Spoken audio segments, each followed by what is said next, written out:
All right, folks. Our next guest, I met her many moons ago when she was making the leap from the music scene into acting, and you've seen her shine in Netflix's Heist. And I've been lucky enough to collaborate with her on not one, not two, but three award-winning short films, Mia, Serotonin, and The Sound. And if that's not enough, you'll soon catch her in the highly anticipated fantasy series, The Pendragon Cycle. So without further ado, please welcome to the show, with absolutely nothing to promote, Emree Franklin. Hi. I want like a little like A little buzzer. crowd claps or something. Like a dun dun. Yeah, something like that. What's up? How's it going? How you doing? How's life? I'm in a cabin in the North Pacific Northwest, top like corner of Washington State. Because you were smart enough to be like, I'm tapping out of Los Angeles. Well, I Yeah. don't even want to say you tapped out. You're smart enough. Like, I'll come back when I need to. Yeah. It's gonna be like a little touchstone. Like I'll always have to come back to LA. Yeah. But then I want to get away as fast as possible. So you've been out of LA now for almost 2 years, right? 2023, I left LA. So yeah, no, it's been a minute. It's been almost 2 years, but I remember when you were visiting last time, I believe it was, and you're just like, my anxiety came back. Like, Oh yeah, it's weird. Like the minute I landed in LA, I was like, I got in the rental car and I was driving and my pulse was racing. And I'm like, I have no reason to be anxious right now. Like I'm not going anywhere. Like I'm not seeing anyone. Like I'm literally just going to this little place and gonna be chill. And my anxiety was crazy. I was having to take like ashwagandha 3 times a day just to chill out. I couldn't you're just sleep. like, I had you're insomnia. It was awful. tincture wise, or you pop in like ashwagandha, like pills. Like the tincture, I'd take like Okay. 2 full ones and put it in like a shot of water and just toss it back. Because you're a tincture girly, like I am. I'm a tincture Yeah. girly as well. I take all Okay. the tinctures if I'm sick or whatever I need. So I love it. I love the ashwagandha. It's perfect. Amazing. Fill us in on what exactly you do. Who am I? I don't know. I don't know. Um, Fair. I'm an actress. I'm an actress. With no confidence with saying that I'm an actress, Right. I guess. I don't know. Well, Back 'cause to one. Back to one. I'm an actress. I'm an actress. I'm a writer. I'm a musician you got your and start in music. started music. Yeah. When did you start that? I started playing guitar and writing songs when I was 9 years old. Um, so from like 9 to 25 was just the music journey. That's all I was focusing on. I didn't even like acting wasn't on my radar really. And then I was in LA and I actually like I was doing the music thing. I was fully pursuing that. I was in Nashville. I had a deal. I signed with a new manager. He took me to LA when I was like 18, and he was trying to sign this other artist. And I was in the car with him, and he was like, "Hey, I'm going into this meeting, but it was a kid." Um, he said, "I'm going to meet with the family. Just come inside. Don't say anything." I'm like, "Right, okay." So I'm just kind of sitting there, and he's meeting with the parents of this kid he's trying to sign. And the dad starts talking to me, and he's like, "Do you have any interest in acting?" And I said, I don't know, maybe." He gave me his business card. I held on to it. It turns out he was like a big manager. So when I came back to LA years later, I kind of got to see the acting world and was fascinated by it. Ended up calling him from the same business card. He remembered me and put me in an acting class. And then I was just like, oh my God, this is actually what I'm supposed to be doing. So do you still feel that way? Because I know now that it's because once again, like I met you as I an know. actress. Yeah. So, but then it like trickled down like, oh my God, she does music too. But, Yeah. and then you really took off with the acting stuff. So I know you more as an actress than as a musician, but you have accomplished so much in that field as well. Like you did, what was the thing that you did with Sheryl Crow? Fill me in on that. Yeah. Well, What was that, 2018 or something? yeah, 2019. Yeah, it was 2019. Okay. 2019. Cheryl Crow was doing a collaboration with NBC for Citibank. They wanted to do this whole thing on women in music. And so they chose her as like one of the mentors. And there was, oh God, I'm forgetting the name of the other mentor, big country musician. Anyways, they chose me to be her mentee, if you will. So I went to Nashville, met with Cheryl, did a whole thing with her. And there was a lot more that was going to kind of develop out of that, but then COVID happened, so nothing. Cheryl's tour got canceled, and we were in quarantine, and just everything that kind of like was greenlit just got stopped. Because we were going to work on a project many moons ago, and that's why I first got to meet you, or that's how I first got to meet you. Audition, actually. For your first audition It was my first audition. I found ever? Yeah, it was my first one. I had done like little like tapes for things, but no, I remember I saw the breakdown for that film and it was on Backstage, I think, I don't remember. something like that. And Yeah, I was like, "Oh, I could do this." And I went and my coach taped it for me and he coached me through the audition and then you I crushed it. booked it. Yeah, I mean, you crushed it. Just the movie just never happened, but it Oh, did develop a friendship, and we wound up. Which I mean, so I got to thank the whole Cheryl Crow thing not going on and COVID. I got to thank that shit because then we wound up working on 3 projects that did shit, you know? Because I yeah. remember, like I had all the equipment and stuff, and we're just like bored, and obviously actors weren't working, like nobody was doing anything, but we're just like let's just film shit in an apartment and blah blah blah. So that's what we did. We did the 3. We did Mia, Serotonin, and then we finished off with the sound. Don't forget Um, Duffields. and Duffy, oh my God, Don't forget I Duffields. forgot about that one. I still have the meme on my phone of you squirting me with the blood gun and doing the like scream and Was it you that said it? That are just like you like making pretty people ugly. yeah, yeah, yeah, yeah, yeah. I mean, it's fun. It's just because I mean, like I brought you on set for a movie that we did in Canada because when we would make shorts together, you were so interested in like behind the scenes stuff as well, not just in front of the camera. So like me being like, you know, I need as much crew as possible and people that are just like super dedicated and not really looking for a paycheck, but I'm willing to pay people where I can. So I brought you along to the Canada thing, but then also, I mean, even before that, I bringing you on to be an associate producer for Sicklerville. And also you're playing the Amy character. Well, just like talking about us making stuff, right? And kind of how there's silver linings and things not working out. When I think about my music career, because I did spend so long, in that world. And when I was living in Nashville when I was 18, I was writing a song a day. I had a deal. It was really crazy. It was like this whole tumultuous time of my life. Moved to LA. I'm like with every writer, producer in town, like trying to make this thing pop off. And it just felt like there was like a piece of the music industry that I just I just kept like almost getting it, but not quite getting it.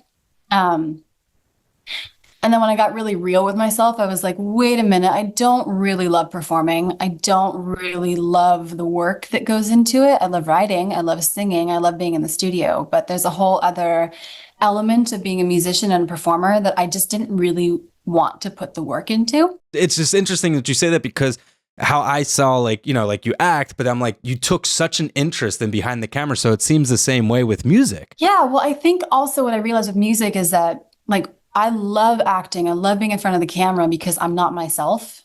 I'm a character and I'm like I can do anything as a character. I'm so free. And I can really lose myself into that. But when I was just doing music and I was performing, like the notes that I was getting from everyone who came to my showcase is, oh yeah, she's great, but she sounds great, like she moves great, but there's just something not connecting, like she's not able to lose herself in it. And so then when I found acting, I was like, oh my God, I can completely lose myself in this. And I'm also fascinated with every single aspect of the work I want to do.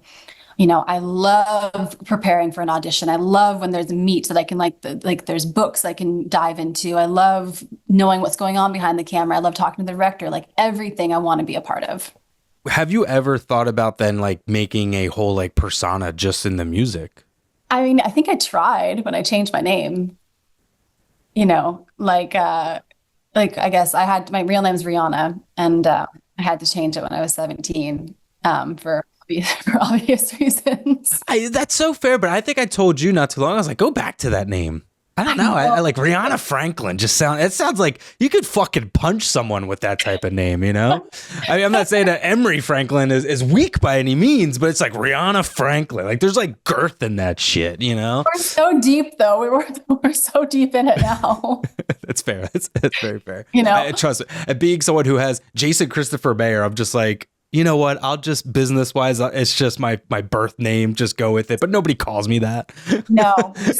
Um, Just but call you Jay. doing like a persona, I mean, because we even talked about, I mean, we've wrote pages at least for a project that would involve not a musical, but it would kind of just be centered around like a pop star or whatnot. So is that something like in a whole persona way where like, because you were highly engaged in that, you know what I mean? So like, is that because it's not you, it's not the music that you would technically do, but like, so that's why you found, I mean, I'm just kind of blown away that you're just like, I had no interest in performing, but I like to be, because usually it's completely the opposite.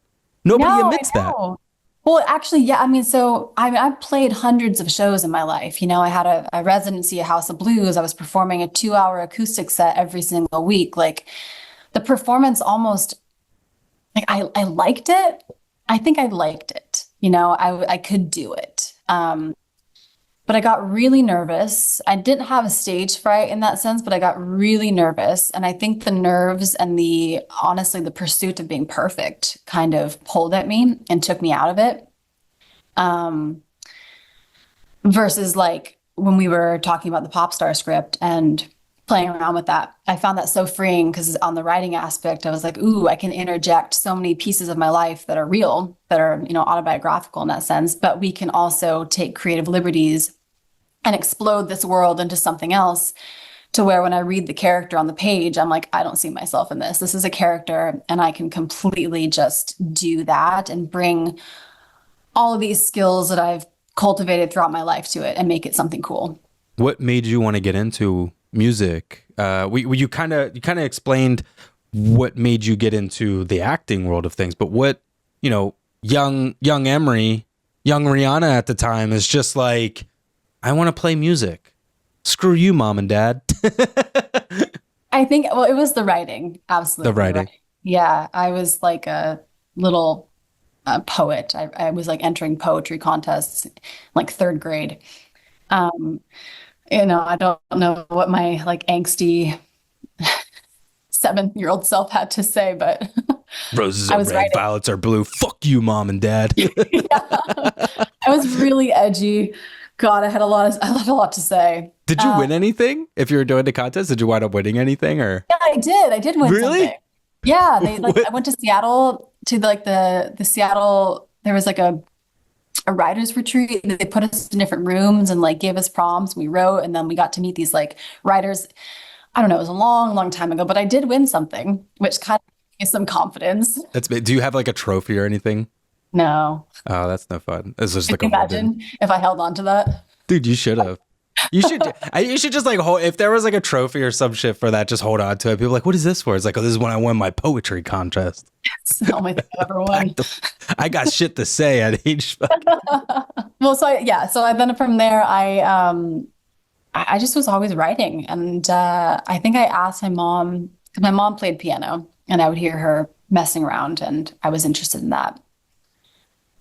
And I asked her to put me into piano lessons, and because I lived on an island, there was like one piano teacher, and the wait list was a year long, and so she's like, okay, well, you know, there's this guitar shop and this new guy that moved to town. He's a guitar teacher and we could try that. And I'm like, okay, great.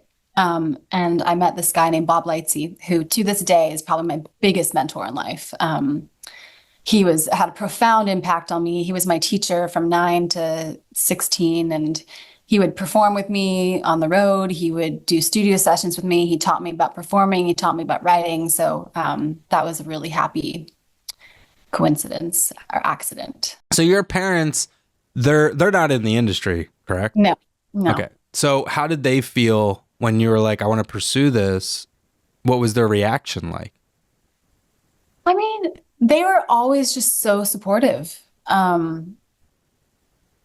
I think they kind of just went along with it for a little bit. when I was younger, and then I started writing my own songs, and they were pretty good for a 9-year-old kid. So I Well, think that yeah, you're winning poet contests. Come on, let's I get going. know. Shit, shit, jeez. No. I think that kind of like piqued their interest, I suppose. So they kept feeding the passion, if you will. And then by the time I was 14, I was in high school. I'd been taking lessons. I was performing. And then I went through a breakup, as you do, and shattered my heart. And I just started pouring out like these love gone bad songs, if you will. And my parents kind of looked at each other and were like, "Are these good? I think these are good." And my dad had a friend who was in a rock band, and he sent my little recordings to him, and he was like, "This is legit. Like, you should get her into a studio. You should cut an EP." So that's what I did. I cut my first EP at 14. To this day, like whenever I just even walk into a studio, and I walked into a studio when I was like 7 years old, and I was like, this is amazing. And to this day, when I still walk into a music studio, I'm like, this is so cool. The board, everything. And then even the same thing for like a film studio, like going to like Universal Backlot. I'm just like, this is amazing. They make movies here. Do you still feel that way that you did when you were younger? Like what was that like when you first walked in there? Was it overwhelming or anything like that? And then two, like, do you still have that fire? Yeah, I mean, I remember when I was 14, it was Bayside Studios in Seattle. And my dad's friend who's in the band was friends with this guy named Larry Knechtel, who was a famous piano player, and he'd done a ton of records. He was a big studio session player.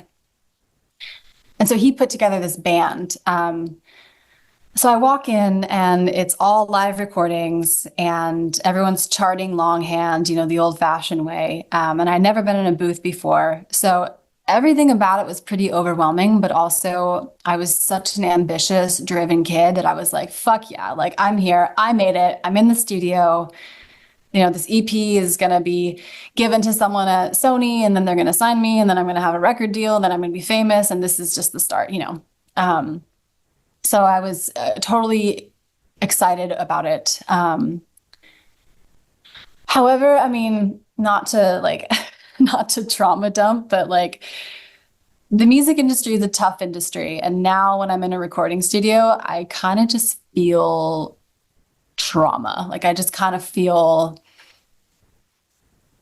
not a lot of great memories. You're now the second person that I'm talking to, female wise, Yeah. that has kind of, I don't want to tap into to certain situations or anything like that, but you are, another person that I've talked to now that has, said like the industry, you coming now from the music industry saying this. The other person I talked to was the film industry was talking about just like the trauma, the drama, the everything that goes behind it. It's like, it's not what they're talking about in the papers is a very real thing, Yeah. Yeah. I mean, I've had some of the best times of my life in a recording studio, and I've had some of the absolute worst times of my life in a recording studio. So and yeah, there's been a lot of, I was, living in Nashville when I was when I was 18 and didn't have any parental supervision and, was in some tough spots. And so, yeah, but I do think that like coming back to a recording studio, if I was playing a character, it would actually be quite freeing and quite cathartic, I think. Um, so that's something that's totally on my list of like dream roles is to play that character.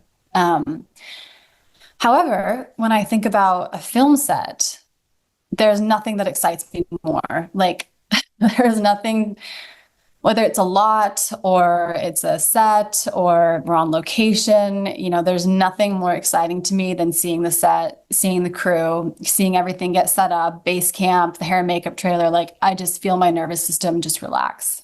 And this is a playground and I'm so happy to be there. So do you think that like it's kind of like an age thing?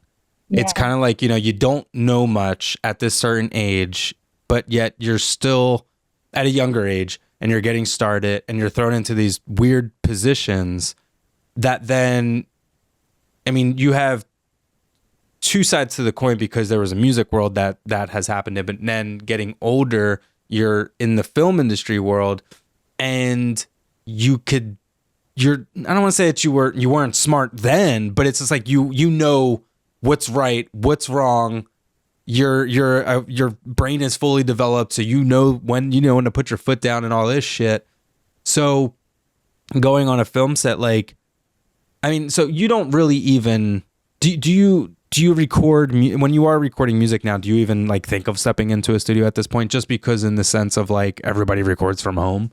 Yeah, I mean, like I wrote a song not terribly long ago, and my first thought was, okay, if I ever wanted to record this, I would call you or I'd call, another friend or someone and just like, I want to sit cross-legged with the mic in my lap and like, like not make it a big thing.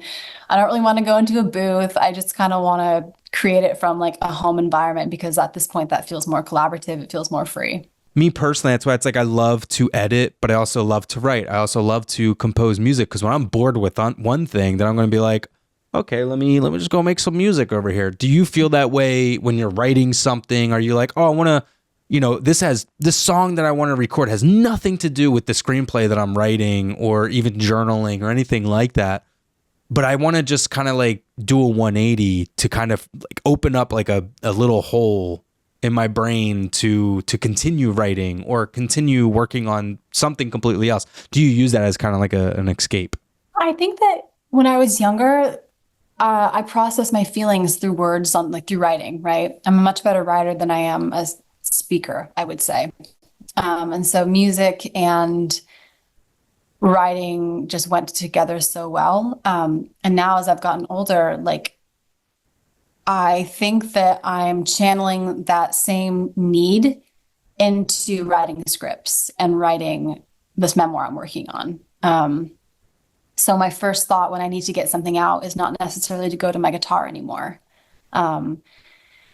Is to come up with another idea so we could shoot something so, that I can put it into a book and then maybe that will be a screenplay. So yeah, I think the music is not necessarily the first thing I reach for anymore. But it's also cool that you found like a different outlet where you can be creative, but you still have like this muscle memory of like, oh, I'll go play music if I want to. Yeah, no, and I think also like, with music, because I started so young, it was always a thing that I was supposed to do. And after a certain point, in my early teens where I kind of made a statement that this is what I was going to do and I was going to make it. And I was so sure of that. And I had so many people telling me that I was going to make it. So then at a certain point when it stopped being fun or it stopped being the thing that I was really passionate about, I felt like I was letting myself down and I was letting everybody else down if I stopped. And with acting being the thing that was a curveball that I never saw coming, I have not put, 2 decades of pressure on it happening. So there's just such a different type of freedom for that. And I think that sometimes too, when I go and I reach for my guitar, I still feel all that pressure and like all the residue of those years and being in songwrites twice a day where it's like, okay, we have 3 hours and we have to write a verse, a pre-chorus and a chorus and a bridge in this amount of time. And then you have to go to the next write. And I had so much anxiety going to these writes because I didn't want people to think I was bad. So I'd write 3 songs the night before just to like have a loaded gun of ideas. And I think even when I'm just like sitting down to write, I still kind of feel that. And also a couple of years ago, I got in an accident and I got a concussion and I knocked my jaw out of place. And it was a really weird kind of like the universe going after my jaw and making it painful to sing and even speak for a while. Where it kind of like I logged it in my brain of, oh yeah, singing is something that I can do, but I think that there is still a little bit of fear and fear that I haven't even really kind of broached in its entirety yet of like, can I still sing? Like, can I still write? Can I still do this thing that I was so good at and was such a part of my identity? If I tried it, could I still do it? That's wild. I knew about the accident, but I didn't realize that like it kind of had like an effect on singing or even just like talking.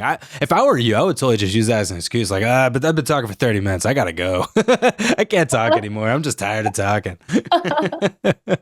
I'm out. I can't do it. Yeah, I'm out. I'm over this. You do the acting stuff. And yeah, like we've worked on stuff together, but then you got some serious shit going on. You got Netflix's Heist, which was like Netflix's like one of their biggest like things that they had. Well, what was that 2000? What was that? 2021. Yeah, yeah, yeah. How Yeah. did how'd that come about? How'd that happen? What was that like? Tell me all about it. I got an agent. She came to a showcase I did at my acting studio. So I was like, oh, I got an agent. Okay. And I was going out for things and not getting anything and getting like a call back here or there. And then COVID happened. And I was up here back on the island and in my quarantine. And I got a breakdown for Heist, which was a docu-series, real true crime on this couple that actually robbed a casino of $3.5 million in 1993. And I was like, okay, this is cool.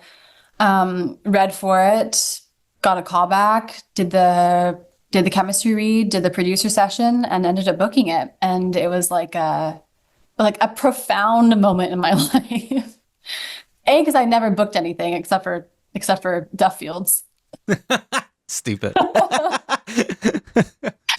But did you know that it was a Netflix? Was it a Netflix thing at first, or like, It was always going to be a Netflix, but they were so secretive on the breakdown. So I didn't know like who was going to pick it up. Dirty Robber produced it. And they had done a bunch of other like really, really high caliber Oscar nominated docuseries, if you will. So I knew it was a big deal, but I had no idea where it was going to stream. And also, which was crazy about this whole process is that it was COVID. So all my auditions were over Zoom.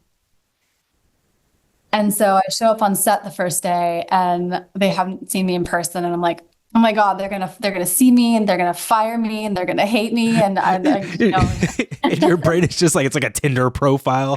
And I was like, and I get there and it's like it's Netflix, and I'm like, the imposter syndrome is up here. So then, when did you find out it was a Netflix thing? Was it after you booked it, or? Yeah, it was after I booked it. What, like you had to have been through the fucking moon. Yeah, I remember I actually was on the beach in Venice with some friends and my agent called me. And she's like, you got the part and it's a major streamer. I don't know which one yet. I'm like, okay. And I like kind of like fell to my knees in the sand. I was like, oh my God.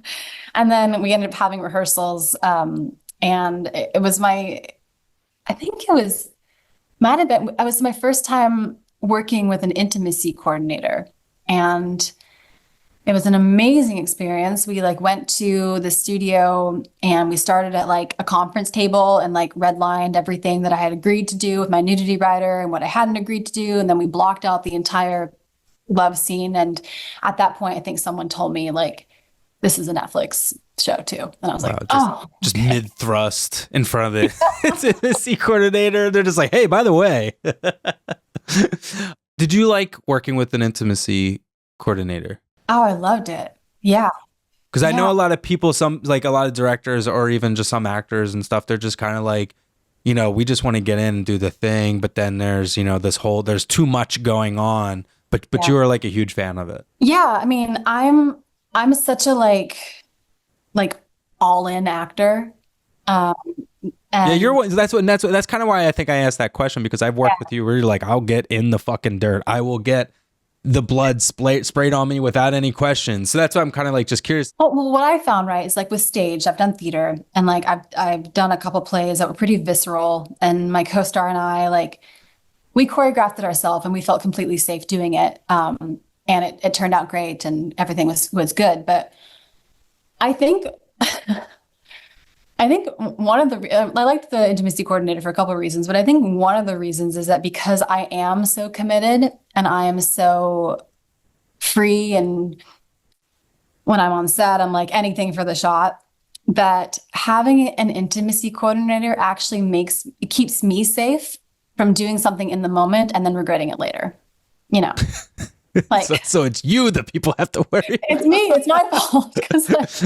That's pretty funny. Like, if someone says like, I want this shot and it's a nude shot, and I'm like, well, that makes sense for the character, and I'm down and I'm free and whatever, then I might agree to that shot and then look at the cut later and be like, actually, I really wish I hadn't done that. And so working with an intimacy coordinator just kind of takes that away, like that worry. And you do get to voice your opinion and you do get to choreograph it. And it's not like I felt I couldn't express myself in the character or whatever. But yeah, it was more for my protection. How do you feel about online auditioning? Oh, I love it. You do? I do, yeah. Have you had more auditions in person than on and via Zoom or whatever nowadays, or? No, at this point, I've had more auditions on Zoom. So you found like the comfortability of like, I'm going to fucking crush it. I love putting myself on tape because, on the one hand, you have to be your own like gaffer and you have to light it and like do the thing, right? And that's a bit annoying. But you get to control everything and you get to present your favorite take and you get to present different, like I can do a tape 5 times and do it different every single time. And I just feel like there's more autonomy over the take, I guess, where when you're going into the room, on the one hand, I like talking to people and I like making a connection. I think that energy speaks so loud. And when an actor walks into a room, their energy kind of precedes them.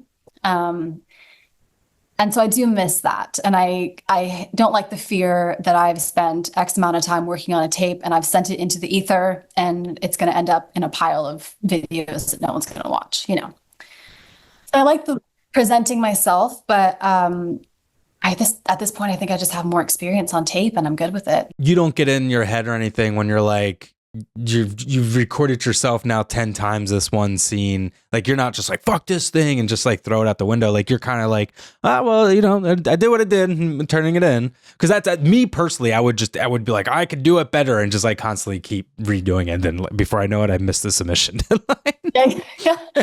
No, I mean, definitely. I'm a perfectionist and I try not to be. And I hate seeing myself on camera. Like I have a real hard time watching anything I've ever done.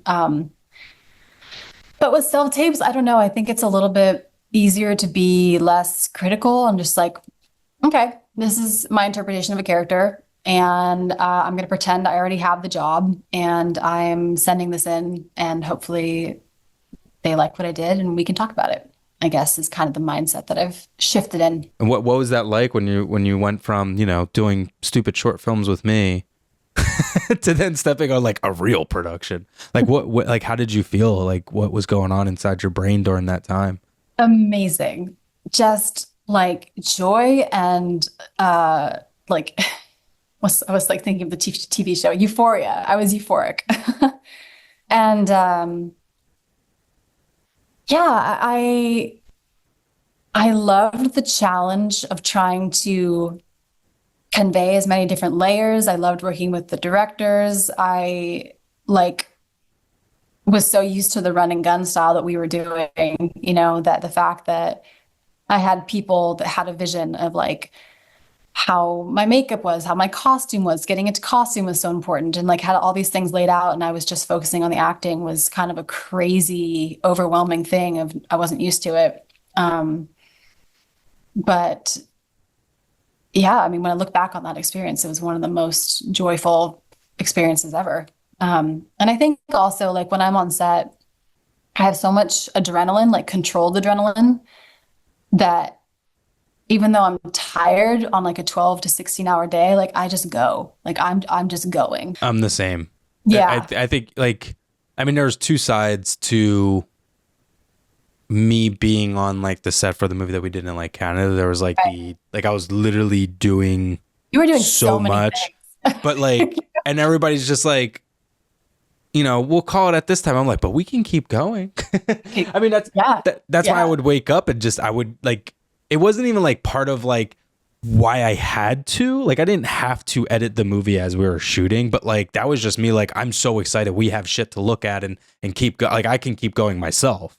I don't, aside from the filming aspect, but, so yeah, I totally feel like, yeah, it's so much, especially if it's positive energy that you're surrounded by, like you can just keep going. And even when we film stuff, which is, I always have more fun with the smallest amount of people, it's like whenever we're filming stuff, I mean, 9 times out of 10, it's just me, you, and another actor or something like that. But with the sound it was me, you, the other actress, and Adam, the DP. And like, that was it. So I was like, I brought in one other person to make sure it looked great. That was so amazing because, like, I think this is why you and I have just bonded so much, is because in like that scenario, right? It's like, okay, you're directing it, but you're also in the morph suit and you're also taking the door off the hinges because we need the shot. And, you know, Do what you got to do. And that's, I'm trying to get blood off of the other actress's hand with shaving cream, and Adam is like stalking around the thing trying to find the shot. I function better if I'm doing a bajillion things at once. Yeah. Like Yeah. my brain works so much better. But so you do Heist, and then I know, because I know you personally, the other auditions that you would go out for and the potentials of other things that happened and blah blah blah blah blah blah blah.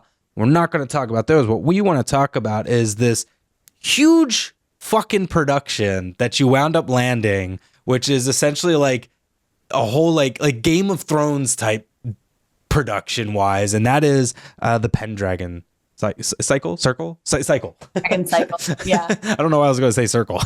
How the hell did that come about? Because that thing's huge. I remember there's like, you can go on for the viewer, you can go on YouTube and type in Pendragon cycle BTS or behind the scenes or whatnot. You could see just how massive this production is. It's, you know, medieval times, right? Yeah, 500 AD. So before medieval, yeah, the Dark Ages, if you will. Tell me about it. Yeah. What's going on? Oh, I get giddy talking about the Pendragon. I love it so much. This is it's such a huge fucking thing. I was living in LA and I got the concussion, and just like a moth to a flame for bad luck. Like bad shit just kept happening. Like I got attacked by a dog, and then I had like the head injury, and then I went through a breakup, and I just like all these things were just like ugh. And I kind of woke up from a dream that said you need to leave LA and move to France and work on a farm. And I was like, that's weird. Okay. I'm just gonna like store that in my brain. And then it kept like nagging me. And finally I was like, you know what? Fuck it. I'm gonna leave LA and I'm gonna move to France. I'm gonna work on a farm. And I called my agent and she was like, that's fine. Go. I'm like, okay. So I did. I found myself doing this program called woofing in the south of France. I was in Bordeaux for the first farm. And I kind of felt like with acting, it's sort of like music. When you white knuckle something so bad and you're like, I'm grinding, I'm hustling, I'm doing the things, I'm doing the auditions, I'm working 3 jobs, I'm, you know, completely burnt out, but I can't let go of this thing because it's something that I want. You almost sort of repel the energy, I guess, is how I was feeling. And so I sort of felt like in this roundabout way, my gut and my intuition was telling me, if you go and you nurture this other part of your life and you get healthy, inadvertently, you're going to call the acting back in. And I'm like, okay. So sure enough, I'm living in an 18th century farmhouse in France, working in the fields, living with like 5 Frenchmen, middle-aged Frenchmen who didn't speak any English, just trying to like survive this chapter. How was that? I wanted to push myself. I wanted to see how strong I was, how capable I was, how much I could push myself out of my comfort zone. I wanted to learn a new language. I wanted to heal my body. I felt like in LA, you can't heal in the place that you're sick. So changing everything about that would maybe help me, and it did. But it was equally terrifying and comedic. You know, I would roll up to the vine field where I worked wearing like the most oversized clothes because I didn't want anyone to know. Like I was also kind of healing from a traumatic event, and like I didn't want anyone to know that I was like a woman, so I just dressed like a little boy pretty much the whole time, and like didn't want to draw any attention to myself. Your voice goes down like 4 octaves. I loved it, and it was so healing. It got me into a completely different mindset. It got me out of the like, I mean, hustling and grinding is good, right? Because you have to be ambitious, but it kind of got me out of the toxicity of it that I think I was in. And then in that first farm, I got a breakdown from my agent, and it was an audition for Pendragon. And it was kind of dummy sides, and it wasn't a real, like, I didn't know actually what the project was. I just knew that it was this medieval kind of Roman occupied Britain 500 AD story. Um, so I did the tape, and I kind of, when like the hairs raise on the back of your neck when you read something and you kind of get like a intuitive, like, ooh, is this for me? No. It's just, you kind of know. And it was also funny because I was in this farmhouse and like I didn't have lighting, I didn't have a backdrop. So I would like balanced my phone with a flashlight on a milk crate, duct tape to something, and like stood in the back of like this weird looking wall. And everything about it was just so unglossy. There was none of that like LA ring light gloss to it. It was just very grounded, which I think actually maybe looking back on it, there was something to that. For a woman in this field, there's so much of the horror stories of like, you got to look the hottest and the prettiest and all this shit. So, but you're in the middle of France with blisters on your hands. You're makeshifting a lighting thing. I haven't looked at myself in the mirror in days. Was there anything running through your brain of just like, Jesus fucking Christ? Like, or were you just like, I'm doing this. I'm feeling gritty, blah, blah, blah. Let's go. So yeah. You felt that now looking back on it, you feel that was just kind of like, shit, that might have been a blessing in disguise. No, I think so. I think everything was like channeling through that part. I read the thing, I like got the like woo woo hairs, and the woo. I remember I was climbing the stairs to where my bedroom was, and the walls were brick. They were that like castle brick. And I had just gotten the breakdown, and I was like, okay, like, can I film with the brick as the backdrop? And like, my character, I also knew, the only thing I knew about my character is that she was the villain of the show. And she was really kind of, she was the half sister to the protagonist, who was a princess. So I knew she was royal, but I knew she was the villain. And I knew that with all great villains, there's vulnerability underneath why they got there. Yeah, all I really had to go on was that she was a villain, she was a half princess, and she was in love with this guy, this character, Taliesin. And so like, okay, fuck it. I don't have any of my things. My hair is like a rat's nest, but I kind of wanted her to look undone. And I kind of wanted her to have this like slinkiness to her. That's just what I got from the sides. And obviously it's a medieval piece. So you want to be pretty fresh faced, not a lot of makeup. And so I think like everything based on where I was, what the character was, everything kind of just contributed to that. And I think I've tried to incorporate that into my tapes now, because in LA, when I did have the ring light and the backdrop and all the things, I wasn't booking.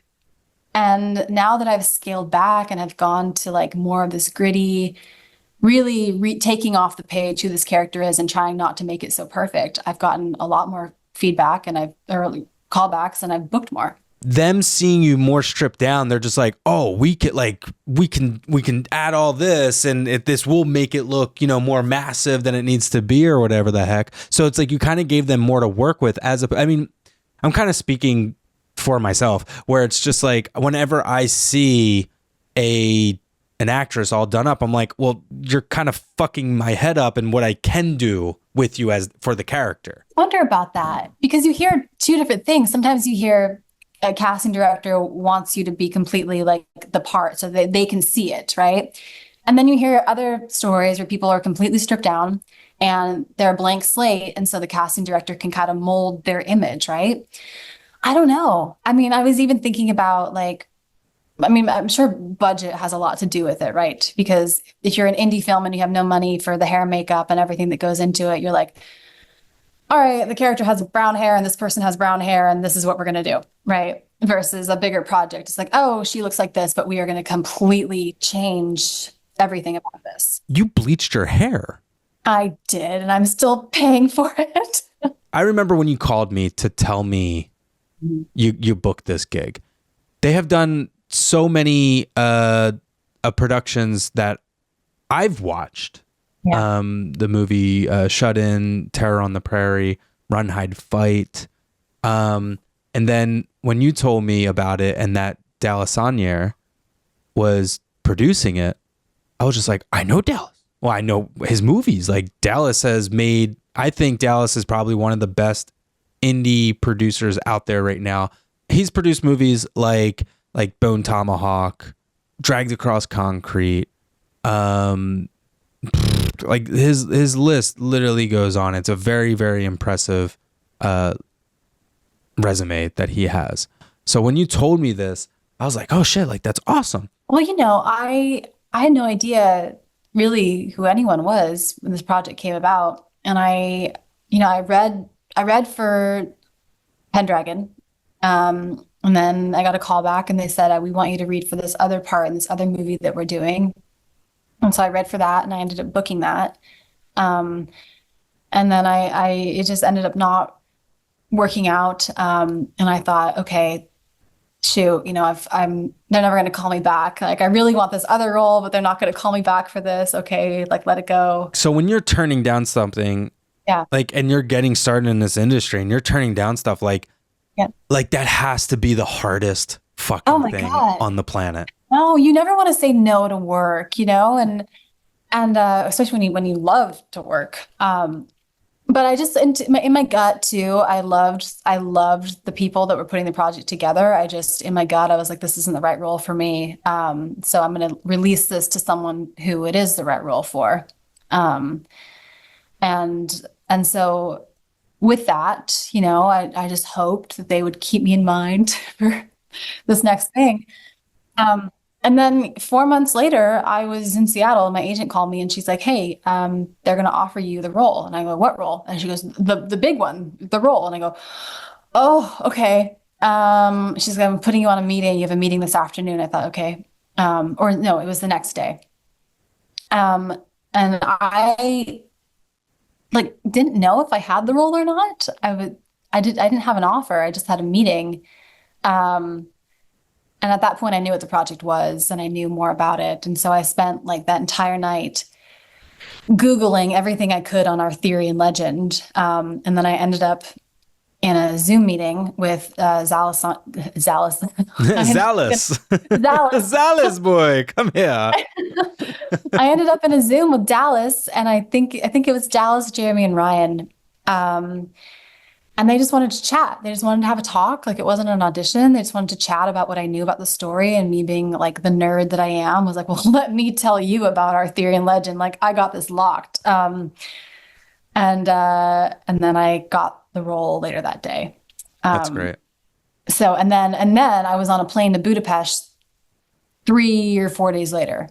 Like, To film. yeah, to film. Yeah. So such a tight turnaround. That's phenomenal. I mean, so what had throughout? I mean, you've done music, you've done movie stuff, you've done TV stuff, you've lived in France and got blisters. What have you learned as you grow, and whether that's in your personal life or the industry? I mean, since you got started at such a young age in this industry, I'm assuming, like, how do you balance out the personal life with the work life, and what have you learned throughout all that? It's really hard. I mean, it's really hard to be in this industry and have a personal life, I think. I'm at the age now where most of my friends are getting married and having kids. And if they're not married now, they're in a very serious relationship. And meanwhile, I'm, don't live anywhere and I'm going to France, guys. Fuck off. I'm completely nomadic, Yeah. like I came home. I was living in London for 4 months and then I came home for the holidays and was kind of like, all right, what do I do? And now I'm shooting a movie this month in Missouri. So I'm like, well, I'm not going to get an apartment now because I'm going to go shoot this thing. So like, what's the point in paying rent? And so, yeah, my life is pretty much completely dependent on what's happening work-wise. And that's not really a grounded place to be. Like there's a lot of uncertainty, which makes it hard to be in a relationship. It makes it hard to have another job if I wanted one. It makes it hard for a lot of things. And I think that what I have learned is that I have to kind of take my rituals with me. And I have to be able to find, I don't know, a home wherever I go and the things that comfort me and also to take care of myself. I've learned that like I'm not 20 anymore. I can't sleep on someone's couch with like the bass drum or the kick drum in the back, like some party, like I need my magnesium pills and I need my eye mask. Like I need these things. Otherwise, I get tired and I get exhausted and then I can't work. And then well, actually, I can work because my adrenaline's so high. But I crash so hard after projects. Like after Pendragon, I crashed for 2, 3 months. It's so funny that you say that. It's like it'll be 10 o'clock at night. And Yeah. I'm like, oh my God, I should have been in bed an hour ago. I'm so tired. But exactly, if I'm on set, I'm like, time who? Doesn't It's out the window. No. It's so funny how that works. You kind of like lightly tapped into another question that I had. It's like, this is the part of the talk where we get a little serious. Uh, uh, Dealing with mental health in this industry and just personal life and stuff like that. Not even being in this industry. I mean, everybody deals with mental health and they're not actors or anything like that. But how do you handle that? I know it's not a great place to come from, but I I get depressed. Like I get depressed. But I think I get more depressed in a circumstantial depression rather than like being chemically depressed. I've never gone on antidepressants. I have like I kind of know I can get myself out of it, but I think what really gets me into that dark headspace is when there's so much uncertainty and I don't know what's coming next and I don't know how to plan for that. And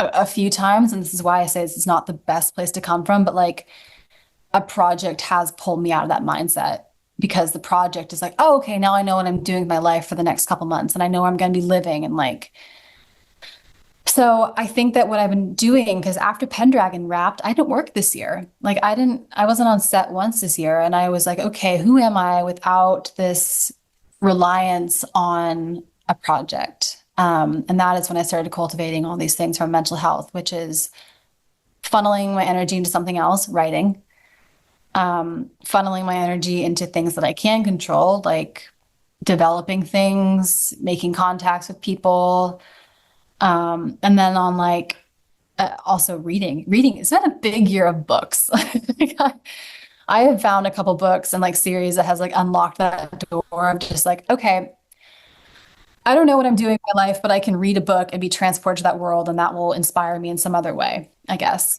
Something I'm trying to learn myself is just living in the moment. And what a thing that I like to say the most is like, because people will be like, oh, you got to have a plan. What's your 5-year plan? What's your year plan and all this shit? I hate that. I fucking hate having a plan.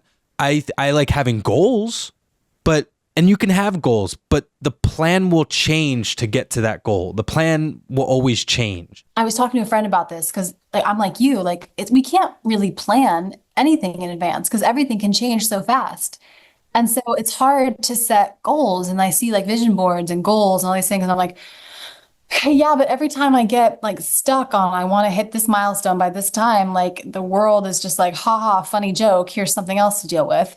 I'm loving the idea more of like, okay, I know what the vision is. Like, I know what I want my life to look like. I know where I want to get to. So if I know the vision's clear, then I can like be a little more flexible on the goals. I've said this to you before where it's like, I could never be an actor because you're But literally you're a just good waiting. actor. Fuck off. So but you're literally waiting for someone to say yes. And that's why I love that, like, and this is why like we're friends, because you don't wait for someone to say yes with you dealing with the mental health and also, you just saying like, I don't know when the next check's coming in, all this shit. Like, have you ever thought about just like tapping out? Oh gosh. Well, look, first, before I like lose this thought, I was thinking like probably a lot of people don't know what human design is, but human design is something that I'm interested in and I learned about it and I learned that I'm a projector and I learned, Jason, you are also a projector. Yes. And like the way that projectors are like meant to live their life, the authority is like wait for the invitation, which feels so difficult when we're in this life of like, no, don't wait for the invitation. You got to go out and make things happen, which is totally true. However, I think in this year off of like not working and mental health is learning how to balance patience versus initiation. Like how to find that nice sweet spot between, okay, I'm going to initiate a little bit and I'm going to do my thing, but then I have to like be patient and wait and like call the energy back to me. So I think I've really been playing with that this year, and that's helped with my mental health too, of just kind of doing as much as I can and then being okay with sitting back. Yeah, I've learned a lot to just listen. Yeah. That all being said, do you have any advice for anybody that wants to get into this industry? Well, this sounds a little sounds a little pessimistic and dark, and I don't mean it that way, but it was actually Amelia Clark who did an interview and they asked her this question. And it was advice that she had received from somebody who said, what I can tell you about the entertainment industry is if you can do anything else, do it. You know what I mean? Like, if there is something else that you could do that would make you happy and fulfilled, do that.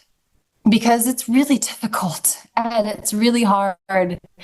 And there are lots of moments where I'm like, okay, let's have a really serious chat with ourselves. We're gonna like, could we do something else right now? Because this is getting hard, and you have been living out of a suitcase for 2 years, and it's impossible to date and have a relationship when you're constantly moving, and the mental health and trying to like work out all the time. Like there's all these things that like make it really difficult. I'm like, could I do anything else? And honestly, the answer is no, I could not do anything else. And I'm like, okay, great. There it is. I have to do this. I'm on the right track.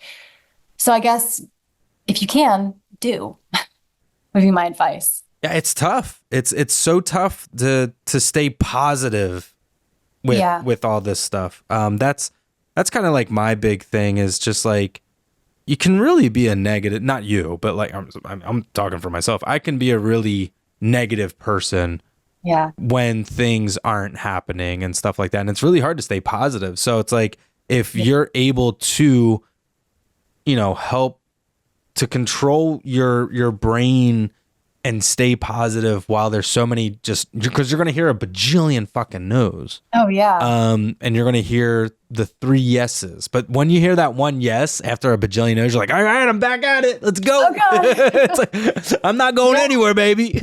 No, I think also like, look, I'm not naive anymore. I've been through the school of hard knocks. Like I know what the industry is. But also like my motto is kind of be wildly optimistic and slightly delusional, like I think because if you stack up the odds and you look at the odds, there's no way you're like, oh, I can't, never mind, I'm tapping out. But if you like stay kind of delusional and just be like, yeah, I'm going to do this. This is going to happen. And I'm going to be optimistic about it. Like, I don't know. That's the only channel I can tune into. Is there anything non-business wise that you would like to promote with daily life bullshit, words of wisdom or something, Reading books.